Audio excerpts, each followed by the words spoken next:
புதுச்சேரியில் செல்போன் கடையின் பூட்டை உடைத்து செல்போன் உதிரி பாகங்கள் மற்றும் பணத்தை திருடி சென்ற நபரை கைது செய்த போலீசார் அவரிடமிருந்து ரூபாய் 2.50 லட்சம் மதிப்பிலான மொபைல் போன்களை பறிமுதல் செய்தனர். புதுச்சேரி லாஸ்பேட்டை குருவி நகரை சார்ந்தவர் ராஜன் பாபு. இவர் காமராஜர் வீதியில் செல்போன் கடை நடத்தி வருகிறார். கடந்த மாதம் 4ஆம் தேதி இரவு இவரது கடையின் பூட்டை உடைத்து புதிய செல்போன்கள், கல்லாவில் இருந்த பணம் மற்றும் உதிரி பாகங்கள் மர்ம நபர்கள் திருடி சென்றனர். இதுகுறித்து ராஜன் பாபு அளித்த புகாரின் அடிப்படையில் பெரிய கடை போலீசார் வழக்கு பதிவு செய்து விசாரணை மேற்கொண்டனர். விசாரணையில் செல்போன் கடையின் பூட்டை உடைத்து திருடியது கன்னியாகுமரி மாவட்டம் தோப்பூர் மலசங்கரன் குழியை சார்ந்த விஜயகுமார் என்பதும் தெரியவந்தது. இதனையடுத்து அவரை கடந்த 1ஆம் தேதி கைது செய்த போலீசார் நீதிமன்றத்தில் ஆஜர்படுத்தி சிறையில் அடைத்தனர். அதனைத் தொடர்ந்து அவரை காவலில் எடுத்து விசாரணை நடத்திய போது அவர் திருடிய செல்போனில் சிலவற்றை விற்றதாகவும் சுமார் 2.50 லட்சம் மதிப்பிலான 12 செல்போனை விருதாச்சலம் ரயில் நிலையம் அருகிலுள்ள புதரில் மறைத்து வைத்திருப்பதாகவும் தெரிவித்துள்ளார். இதனையடுத்து அந்த செல்போன்கள் பறிமுதல் செய்யப்பட்டது. விஜயகுமார் விசாரணை முடிந்து மீண்டும் காலாப்பட்டு மத்திய சிறையில் அடைக்கப்பட்டார்.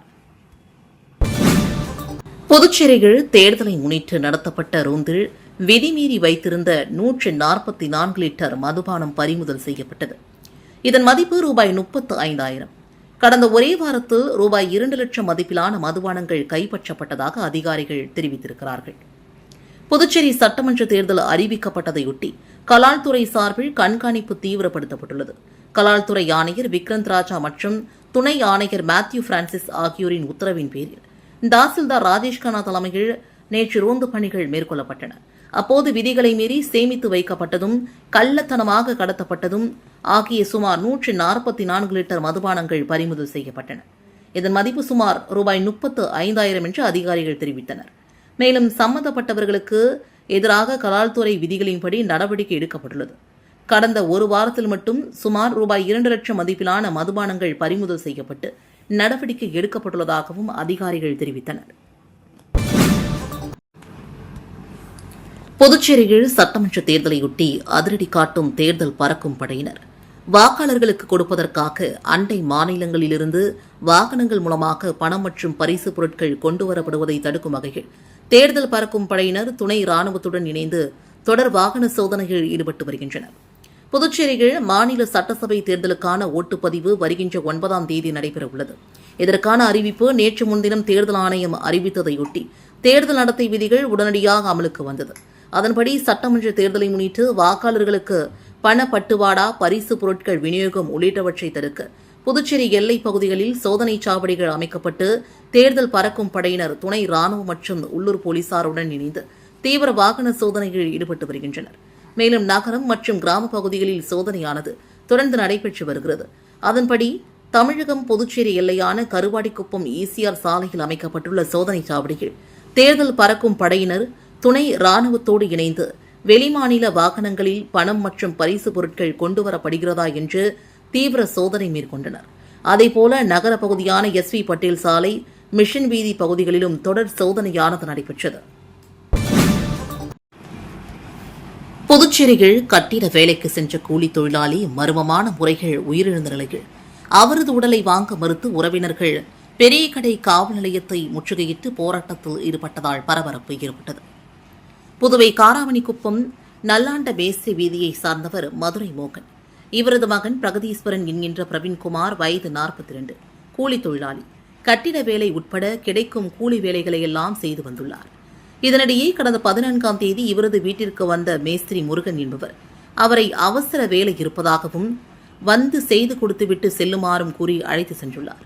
மறுநாள் பெரியகடை போலீசார் அவரது பெற்றோருக்கு போன் செய்து பிரவீன்குமார் மின்சாரம் தாக்கி இறந்து விட்டதாக தெரிவித்துள்ளனர்.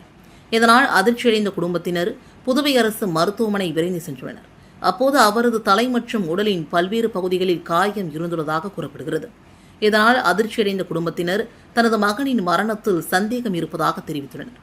மேலும் பிரேத பரிசோதனை முடிந்தும் இதுவரை உடலை வாங்காமல் போராட்டம் நடத்தி வருகின்றனர். மேஸ்திரி முருகன் கட்டிட உரிமையாளர் மீது வழக்கு பதிவு செய்ய வேண்டும் என்றும் கடந்த நாட்களாக போலீசார் அலக்கழிப்பதாகவும் குற்றம் சாட்டி பெரிய கடை காவல் நிலையத்தை உறவினர்கள் முற்றுகையிட்டு போராட்டத்தில் ஈடுபட்டனர். இதனால் அப்பகுதியில் பரபரப்பு ஏற்பட்டது.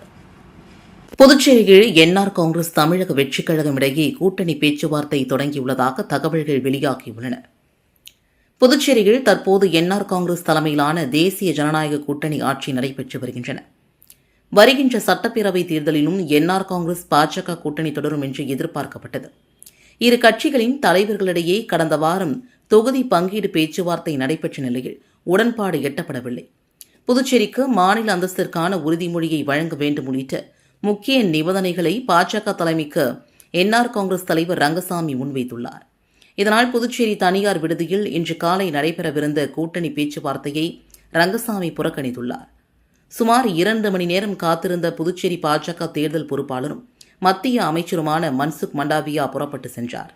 புதுச்சேரி சட்டப்பேரவைத் தேர்தலுக்கான வேட்புமனு தாக்கல் தொடங்கியிருக்கும் சூழலில் நிபந்தனைகள் குறித்து முடிவெடுக்க பாஜகவிற்கு 24 மணி நேரம் ரங்கசாமி கெடு விடுத்ததாக தகவல்கள் தெரிவிக்கின்றன. இதனிடையே தமிழக வெற்றிக் கழகத்துடன் என்ஆர் காங்கிரஸ் நிர்வாகிகள் பேச்சுவார்த்தை தொடங்கியுள்ளதாகவும் கூறப்படுகிறது.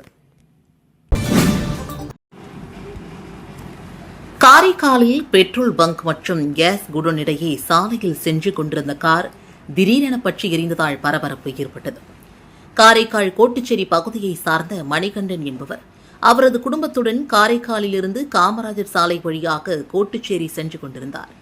காமராஜர் சாலை ரயில்வே கேட்டிற்கு முன்னதாக உள்ள பெட்ரோல் பங்க் மற்றும் கேஸ் குடோன் இடையே காரில் இருந்து புகை வந்தது. இதனால் சுதாரித்துக் கொண்ட மணிகண்டன் அவரது குடும்பத்தாரோடு காரில் இருந்து கீழே இறங்கினார். கீழே இறங்கி பார்த்தபோது அதிகமாக புகை வந்ததோடு திடீரென காரின் முன்பக்க பகுதி பற்றி எரியத் தொடங்கியது. இதனை அடுத்து செய்வது அறியாது நின்ற மணிகண்டன் அருகில் இருப்பவர்களை உதவிக்கு அழைத்தார். பதறிப்போன பெட்ரோல் பங்க் ஊழியர்கள் தீயணைப்பானை கொண்டு தீயை கட்டுப்படுத்த முயற்சி செய்தனர். இதற்கிடையில் தகவல் அறிந்து சம்பவத்திற்கு வந்த தீயணைப்பு துறை வீரர்கள் 3 ஓஸ்களில் தண்ணீரை எரிந்து கொண்டிருக்கும் கார், பெட்ரோல் பங்க் மற்றும் கேஸ் குடோன் ஆகியவற்றை தண்ணீரை பீச்சி அடித்து காரிலிருந்து தீ வேறெங்கும் பரவாத வகையில் தீயினை கட்டுப்படுத்தினர். இதில் காரின் உட்பகுதி முழுவதும் எரிந்து சேதமானது. இந்த தீ விபத்து சம்பவம் காரணமாக அப்பகுதியில் பெரும் பரபரப்பு நிலவியது. நெல்லித்தோப்பு தொகுதிகள் அமைச்சர் திரு ஜான்குமார் அவர்களின் துணைவியார் வேட்புமனு தாக்கல் செய்திருப்பது அரசியல் வட்டாரத்தில் பரபரப்பை ஏற்படுத்தியுள்ளது. புதுச்சேரி நெல்லித்தோப்பு சட்டமன்ற தொகுதிகள் போட்டியிட அமைச்சர் திரு ஜான்குமார் அவர்களின் துணைவியார் திருமதி லதா ஜான்குமார் அவர்கள் இன்று வேட்புமனு தாக்கல் செய்தார். ஆதரவாளர்களுடன் ஊர்வலமாக வந்த அவர் தேர்தல் அதிகாரி முன்னிலையில் தனது வேட்புமனுவை சமர்ப்பித்தார். பின்னர் செய்தியாளர்களிடம் பேசிய திருமதி லதா ஜான்குமார் தான் எந்த கட்சி சார்பில் போட்டியிட உள்ளது என்பது குறித்து பின்னர் அறிவிக்கப்படும் என்றும் தெரிவித்தார். அமைச்சர் திரு ஜான்குமார் அவர்களின் துணைவியார் நெல்லித்தோப்பு தொகுதிகள் மனு தாக்கல் செய்திருப்பது அரசியல் வட்டாரத்தில் பரபரப்பை ஏற்படுத்தியுள்ளது.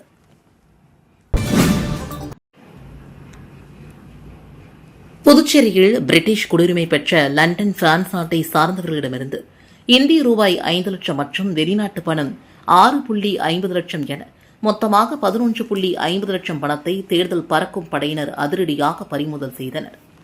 புதுச்சேரியில் சட்டமன்ற தேர்தலுக்கான ஓட்டுப்பதிவு வருகின்ற 9ஆம் தேதி நடைபெற உள்ள நிலையில் வாக்காளர்களுக்கு பணம் பட்டுவாடா, பரிசு பொருட்கள் விநியோகம் உள்ளிட்டவற்றை தடுக்க புதுச்சேரி எல்லைப் பகுதிகளில் சோதனை சாவடிகள் அமைக்கப்பட்டுள்ளது. அதன்படி புதுச்சேரி கிழக்கு கடற்கரை சாலையில் உள்ள கணபதி செட்டிக்குளம் சோதனை சாவடியில் தேர்தல் பறக்கும் படையினர் மற்றும் துணை ராணுவத்தாரோடு இணைந்து வாகன சோதனையில் ஈடுபட்டபோது பிரிட்டிஷ் குடியுரிமை பெற்ற லண்டனை சார்ந்த சந்தீப் திரவி என்பவர் நண்பரின் திருமண நிகழ்ச்சிக்காக கடந்த 13ஆம் தேதி சென்னை வந்தவர் திருமணத்தை முடித்துவிட்டு புதுச்சேரி ரெட்டியார் பாளையத்தில் உள்ள தனது நண்பரை பார்க்க வந்தார். கணபதி செட்டிக்குளம் சோதனை சாவடிகள் அருகே காரினை தேர்தல் பறக்கும் படையினர் முழுமையாக சோதனை செய்தபோது அவர் கொண்டு வந்த இந்திய ரூபாய் 5 லட்சம் மற்றும் வெளிநாட்டு பணம் 6,50,000 என மொத்தமாக ரூபாய் 11.50 லட்சம் பணம் சரியான ஆவணம் இல்லாமல் கொண்டு வந்த நிலையில் அதனை தேர்தல் பறக்கும் படையினர் அதிரடியாக பறிமுதல் செய்தனர். மேலும் பறிமுதல் செய்யப்பட்ட பணம் புதுச்சேரி கணக்கு கருவூலத்தில் ஒப்படைக்கப்பட உள்ளது. புதுச்சேரி மாவட்ட ஆட்சியர் அலுவலகத்தில் வேட்பாளர்களுக்கு மனு தாக்கல் செய்ய பயிற்சி அளிக்கப்பட்டது. இந்திய தேர்தல் ஆணையம் புதுச்சேரி சட்டசபை தேர்தலை கடந்த 15ஆம் தேதி அறிவித்தது. ஓட்டுப்பதிவு வரும் ஏப்ரல் மாதம் 9ஆம் தேதி நடக்கவுள்ளது. இதற்கான வேட்புமனுக்கள் நேற்று முன்தினம் முதல் பெறப்படும் என்று அறிவிக்கப்பட்டது. இந்நிலையில் வேட்புமனுக்களை பூர்த்தி செய்வது, மனுக்களுடன் வேட்பாளர்கள் சமர்ப்பிக்க வேண்டிய ஆவணங்கள், பாதுகாப்பு வைப்பு தொகை செலுத்துதல், பிரமாண பத்திரம் சமர்ப்பித்தல் மற்றும் வேட்புமனு சமர்ப்பிக்கும் போது கடைபிடிக்க வேண்டிய நெறிமுறைகள் குறித்து வேட்பாளர்களுக்கான பயிற்சி வகுப்பு நேற்று மதியம் கலெக்டர் அலுவலகத்தில் கலெக்டர் குலோத்துங்கன் முன்னிலையில் நடைபெற்றது. நிகழ்ச்சியில் தேர்தலில் போட்டியிட விரும்பும் வேட்பாளர்கள், முகவர்கள் மற்றும் பல்வேறு அரசியல் கட்சிகளை சார்ந்த பலரும் கலந்து கொண்டனர். சோஷலிஸ்ட் யூனிட்டி சென்டர் ஆஃப் இந்திய கம்யூனிஸ்ட் கட்சியின் சார்பாக காமராஜர் நகர் தொகுதியில் கட்சியின் மாநில செயலாளர் வழக்கறிஞர் லெனின் துரை வேட்பாளராக போட்டியிடுகிறார். அவரை ஆதரித்து தேர்தல் பணிக்குழு கூட்டம் கட்சியின் மாநில குழு உறுப்பினர் தோழர் முத்து தலைமையில் நடைபெற்றது. ஏஐயுடியுசி மாநில செயலாளர் சிவக்குமார், ரெயின்போ நகர் நல்வாழ்வு சங்கத்தின் தலைவர் சண்முகம், வழக்கறிஞர் ரத்னம் உட்பட பலரும் கலந்து கொண்டனர். வேட்பாளர் வழக்கறிஞர் லெனின் துரை நிறைவுரையாற்றினார். வேட்பாளர் லெனின் துரை எதிர்வரும் வெள்ளிக்கிழமையன்று ஊர்வலமாக சென்று வேட்புமனு தாக்கல் செய்வது என்று முடிவு செய்யப்பட்டது. இந்திய கூட்டணியில் தொகுதி பங்கீடு முடியாத நிலையில் திமுக, காங்கிரஸ் கட்சியினர் வேட்புமனு தாக்கல் செய்திருப்பது கூட்டணியில் சலசலப்பை ஏற்படுத்தியுள்ளது. புதுச்சேரியில் வேட்புமனு தாக்கல் தொடங்கியுள்ள நிலையில் கடந்த 2 தினங்களாக ஒருவர் கூட வேட்புமனு தாக்கல் செய்யவில்லை. இந்நிலையில் 3ஆம் நாளான இன்று வேட்புமனு தாக்கல் செய்ய அந்தந்த தேர்தல் நடத்தும் அதிகாரி அலுவலகத்திற்கு வேட்பாளர்கள் குவிந்தனர். குறிப்பாக முதலியார்பேட்டை தொகுதியை சார்ந்த திமுக சட்டமன்ற உறுப்பினர் சம்பத் தனது ஆதரவாளர்களோடு தேர்தலில் போட்டியிட வேட்புமனு தாக்கல் செய்ய சாரத்தில் உள்ள தேர்தல் நடத்தும் அதிகாரி அலுவலகத்திற்கு வந்து தேர்தலில் போட்டியிட வேட்புமனுக்களை தாக்கல் செய்தார். அதேபோல உப்பளம் தொகுதியில் போட்டியிட திமுக சட்டமன்ற உறுப்பினர் அனிபால் கென்னடி, தட்டாஞ்சாவடி தொகுதியில் திமுக சார்பில் போட்டியிட டாக்டர் நிதிஷ்குமார் வேட்புமனு தாக்கல் செய்தனர். மேலும் மணவெளி தொகுதியில் போட்டியிட காங்கிரஸ் கட்சி சார்பில் முன்னாள் அரசு கொறடா அனந்தராமன் வேட்புமனு தாக்கல் செய்தார். இந்திய கூட்டணியில் தொகுதி பங்கீடு முழுமை பெறாத நிலையில் திமுக, காங்கிரஸ் கட்சியினர் வேட்புமனு தாக்கல் செய்திருப்பது கூட்டணியில் சலசலப்பை ஏற்படுத்தியுள்ளது. புதுச்சேரி பாகூர் தொகுதியில் போட்டியிட தேசிய மக்கள் மன்ற தலைவர் திரு ரீகன் ஜான்குமார் அவர்கள் வேட்புமனு தாக்கல் செய்தார். புதுச்சேரி பாகூர் சட்டமன்ற தொகுதியில் போட்டியிட அமைச்சர் திரு ஜான்குமார் அவர்களின் மகனும் தேசிய மக்கள் மன்ற தலைவருமான திரு ரீகன் ஜான்குமார் அவர்கள் இன்று வேட்புமனு தாக்கல் செய்தார். ஆதரவாளர்களுடன் ஊர்வலமாக வந்த அவர் தேர்தல் அதிகாரி முன்னிலையில் தனது வேட்புமனுவை சமர்ப்பித்தார். பின்னர் செய்தியாளர்களிடம் பேசிய திரு ரீகன் ஜான்குமார் அவர்கள் பாகூர் தொகுதி மக்களுக்காக இரவு பகல் பாராமல் பணியாற்றப் போவதாக தெரிவித்தார். வேட்புமனு தாக்கல் செய்தபோது நெல்லித்தோப்பு தொகுதியின் சட்டமன்ற உறுப்பினர் திரு ரிச்சர்ட் ஜான்குமார் அவர்கள் உடனிருந்தார்.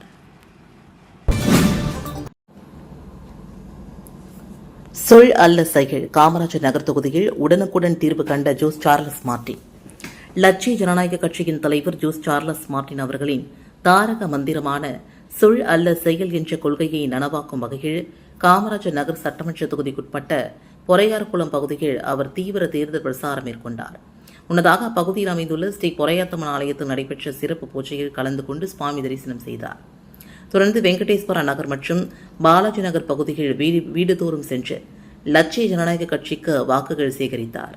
அப்போது அப்பகுதி மக்கள் அவரை மலர் தூவி வரவேற்று காமராஜர் நகர் தொகுதியில் உங்களை பெருவாரியான வாக்கு வித்தியாசத்தில் வெற்றி பெற செய்வோம் என்று உறுதியளித்தனர். மேலும் நீண்ட காலமாக நிலுவையில் உள்ள கோரிக்கையான மனைப்பட்டா வழங்க வேண்டும் என்று பொதுமக்கள் வேண்டுகோள் வைத்தனர். இதனைத் தொடர்ந்து வெங்கடேஸ்வரா நகர் பகுதியில் நடைபெற்ற பிரசாரத்தின் போது பாலன், சந்துரு, சிவா, கோகுல் உள்ளிட்ட லட்சிய ஜனநாயக கட்சி நிர்வாகிகளின் தலைமையில் தலைவர் ஜோஸ் சார்லஸ் மார்டின் அவர்களுக்கு ஆள் உயர மாலை அணிவித்து சிறப்பான வரவேற்பு அளிக்கப்பட்டது. இதில் திரளான பொதுமக்கள் கலந்து கொண்டனர். வீடுதோறும் மக்களை சந்தித்த போது மருத்துவ வசதி, குடிநீர், வாய்க்கால் பிரச்சினை, சாலைகள் புதுப்பித்தல் உள்ளிட்ட அடிப்படை தேவைகள் குறித்து பொதுமக்கள் முன்வைத்த கோரிக்கைகளை உடனுக்குடன் பதிவு செய்து அவற்றை தீர்க்க தனது தனிக்குழுவினரை நேரடியாக அழைத்து உடனடி நடவடிக்கை எடுக்குமாறு தலைவர் உத்தரவிட்டார். இதனைக் கண்டு அப்பகுதி மக்கள் ஆச்சரியத்தோடு பாராட்டி இவ்வாறு உடனடி தீர்வு அளிக்கும் செயல்பாட்டை இதற்கு முன் எந்த தலைவரும் மேற்கொள்ளவில்லை என்று வியப்புடன் தெரிவித்தனர். இந்த நிகழ்ச்சியில் சட்டமன்ற உறுப்பினர் ரிச்சர்ட் ஜான்குமார், செயலாளர் சுரேஷ் மற்றும் நிர்வாகிகள் கோகுல், மாறன், பழனி, பாலன் உள்ளிட்டோர் மற்றும் ஊர் பொதுமக்கள் பலரும் கலந்து கொண்டனர். பங்குனி மாத அமாவாசையை முன்னிட்டு ஊசூர் தொகுதிக்குட்பட்ட அமைதி நகர் மற்றும் சிவசக்தி நகர் பகுதிகள் காங்கிரஸ் கட்சியின் வேட்பாளர் கார்த்திகேயன் கை சின்னத்திற்கு வீடு வீடாக சென்று தீவிர வாக்கு சேகரிப்பில் ஈடுபட்டார். புதுச்சேரி மாநிலத்தில் சட்டப்பேரவை தேர்தல் வருகின்ற ஏப்ரல் மாதம் 9ஆம் தேதி அன்று நடைபெறவுள்ள நிலையில் அரசியல் கட்சியினர் தீவிர வாக்கு சேகரிப்பில் ஈடுபட்டு வருகின்றனர். இதன் ஒரு பகுதியாக ஊஸ்ட் சட்டமன்ற தொகுதிக்குட்பட்ட குருமாம்பேட் பகுதிகளில் உள்ள அமைதி நகர் மற்றும் சிவசக்தி நகர் ஆகிய பகுதிகளில் காங்கிரஸ் கட்சியின் வேட்பாளர் கார்த்திகேயன் தனது ஆதரவாளர்களுடன் கைச்சின்னத்திற்கு வீடு வீடாக சென்று பொதுமக்களிடம் தீவிர வாக்கு சேகரிப்பில் ஈடுபட்டார். இதில் புதுச்சேரி பிரதேச காங்கிரஸ் கட்சியின் அனைத்து பிரிவு தலைவர்கள், செயலாளர்கள், தொண்டர்கள் மற்றும் பொதுமக்கள் பலரும் கலந்து கொண்டு சிறப்பித்தனர். கனோப்பேட்டை புதுநகர் பகுதியில் அமைந்துள்ள ஸ்ரீ அங்காள பரமேஸ்வரியம்மன் மயான கொள்ளை திருவிழாவில் பங்கேற்ற பக்தர்களுக்கு காமாட்சி அம்மாள் அறக்கட்டளை நிறுவனர் ரவிக்குமார் தலைமையில் GTM பிரதர்ஸ் ஏற்பாட்டில் சுவாமிக்கு படையிலிட்டு கொள்ளையிடப்பட்டது. புதுச்சேரி மாநிலம் வில்லியனூர் கனுவப்பேட்டை புதுநகரில் அமைந்துள்ள அருள்மிகு ஸ்ரீ அங்காள பரமேஸ்வரியம்மன் கோவிலில் 47ஆம் ஆண்டு மகோத்சவ விழா வெகு சிறப்பான முறையில் நடைபெற்று வருகிறது. இதில் முக்கிய நிகழ்வாக நேற்று மயான கொள்ளையிடுதல் நிகழ்ச்சி நடைபெற்றது. இதில் திரளான பக்தர்கள் கலந்து கொண்டு சுவாமி தரிசனம் செய்தனர். இதனைத் தொடர்ந்து சுவாமி வீதி உலா நடைபெற்றது. இதில் காமாட்சி அம்மாள் அறக்கட்டளை நிறுவனர் ரவிக்குமார் தலைமையில் புதுநகரை சார்ந்த GTM பிரதர்ஸ் ஏற்பாட்டில் சுவாமிக்கு படையிலிட்டு சுவாமி தரிசனம் செய்தனர். இதனைத் தொடர்ந்து மயான கொள்ளை திருவிழாவில் பங்கேற்ற பக்தர்களுக்கு சில்லறை நாணயங்கள், 10 ரூபாய் நோட்டுகள், பிஸ்கெட் பாக்கெட்டுகள், பழங்கள் உள்ளிட்டவற்றை கொள்ளையிட்டு தங்களது வேண்டுதலை நிறைவேற்றினர். நிகழ்ச்சிக்கான ஏற்பாட்டினை புதுநகரை சார்ந்த GTM பிரதர்ஸ் சார்பில் மிக சிறப்பான முறைகள் செய்திருந்தனர். கனுவப்பேட்டை அருள்மிகு ஸ்ரீ அங்காள பரமேஸ்வரியம்மன் ஆலயத்தில் நடைபெற்ற மயான கொள்ளை திருவிழாவில் பங்கேற்ற பக்தர்களுக்கு சமூக சேவகர் பாண்டுரங்கன் அன்னதானம் வழங்கினார். புதுச்சேரி மாநிலம் கனுவப்பேட்டை வில்லியனூர் அருள்மிகு ஸ்ரீ அங்காளம்மன் ஆலய மயான கொள்ளை திருவிழா மிக சிறப்பான முறையில் நடைபெற்றது. இதில் கலந்து கொண்ட பக்தர்களுக்கு சமூக சேவகர் பாண்டுரங்கன் அன்னதானம் வழங்கினார். நிகழ்ச்சியில் கஜேந்திரன், கோபால், NRV வெங்கடேசன், வெற்றிவேல், விஜயரங்கன், பாலாஜி, பரணி, உதயகுமார், சுவாமி என்ற ராமதாஸ் மற்றும் ஊர் பொதுமக்கள் அனைவரும் கலந்து கொண்டு அன்னதானத்தில் சிறப்பித்தனர். கனோப்பேட்டை புதுநகர் பகுதியில் அமைந்துள்ள ஸ்ரீ அங்காள பரமேஸ்வரியம்மன் மயான கொள்ளை திருவிழாவில் திரளான பக்தர்கள் பங்கேற்றனர். வில்லியனூர் கனுவப்பேட்டை புதுநகரில் அமைந்துள்ள அருள்மிகு ஸ்ரீ அங்காள பரமேஸ்வரியம்மன் கோவிலில் 47ஆம் ஆண்டு மகோத்சவ விழா வெகு சிறப்பான முறையில் நடைபெற்று வருகிறது. கடந்த 9ஆம் தேதி திங்கட்கிழமையன்று கொடியேற்றுதல் நிகழ்ச்சியும், அதனைத் தொடர்ந்து ஒவ்வொரு நாளும் சுவாமி இரவு மின் அலங்காரத்துடன் அம்மன் வீதி உலாவும் நடைபெற்று வந்தன. முக்கிய நிகழ்வாக நேற்று முன்தினம் நிசசாசினி ரணக்களிப்பு அம்மன் ஆலயத்தில் நிசாசாசினி வதம் செய்து குடலை எடுத்து மாலை அணிந்து ஈரலை கல்வி புறம் ஏந்தி அம்மன் வீதி உலாவுடன் பாவடை ராயன், வீரபத்ரன், பூதகாளி, காட்டேரி, குரத்தி, வளலான் வேடம் அணிந்து மயானம் சென்று அம்மன் மயானம் சென்று மயான கொள்ளையிடுதல் நிகழ்ச்சி நடைபெற்றது. இதில் பக்தர்கள் திரளானோர் கலந்து கொண்டு தங்களது வேண்டுதலை நிறைவேற்ற சில்லறை நாணயங்கள், தங்கள் விளை நிலங்களில் விளைந்த காய்கறிகள், பிஸ்கெட் பாக்கெட்டுகள், சாக்லேட்டுகள் உள்ளிட்ட பல்வேறு பொருட்களை கொள்ளையிட்டு தங்களது நேர்த்திக் கடனை செலுத்தினர். இதில் திரளான பொதுமக்கள் கலந்து கொண்டு நிகழ்ச்சியில் சிறப்பித்தனர்.